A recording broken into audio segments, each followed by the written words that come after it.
சக்தி. என் அன்பு தங்கமே, இதற்கு மேலும் உன் அம்மா உன்னிடம் பொய் சொல்ல விரும்பவில்லை. உன் துணையை பற்றி சொல்லத்தான் வந்துள்ளேன். உன் துணையின் வீட்டில் என்ன நடந்தாலும் உடனுக்குடன் உன் அம்மா நான் உனக்கு தெரிவித்து வருகின்றேன். இருந்தும் உனக்கு என் மேல் நம்பிக்கை வரவில்லை. கவலைப்படாதே என் தங்கமே.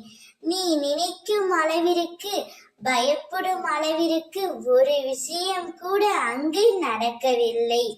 நீ வெளியில் இருக்கும் கஷ்டங்களை காட்டிலும் உன் மனதில் நீ யோசிக்கும் எண்ணங்கள் அதிகமாகவே இருக்கின்றது.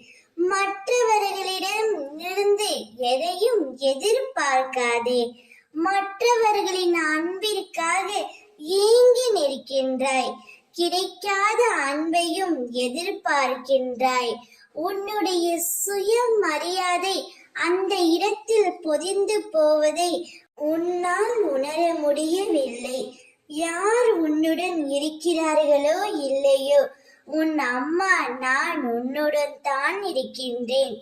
உன்னை ஏமாற்றுபவர்கள், உபயோகிப்பவர்கள், மதிக்காதவர்கள், விமர்சிப்பவர்கள், தாழ்த்தி பேசுபவர்கள், நம்பிக்கையை உடைப்பவர்கள், இவர்களிடமிருந்தெல்லாம் சற்று நீ விலகி இருக்க வேண்டும். இனி உன் துணை உனக்காகவே படைக்கப்பட்டவர். அவர் உன்னிடம் வருவார். அம்மா நான் எந்த ஒரு பொய்யையும் உன்னிடம் சொல்ல மாட்டேன். உனக்கு மட்டுமே உன் அம்மா நான் உண்மையாக இருப்பேன். கவலை கொள்ளாதே. ஓம் சக்தி.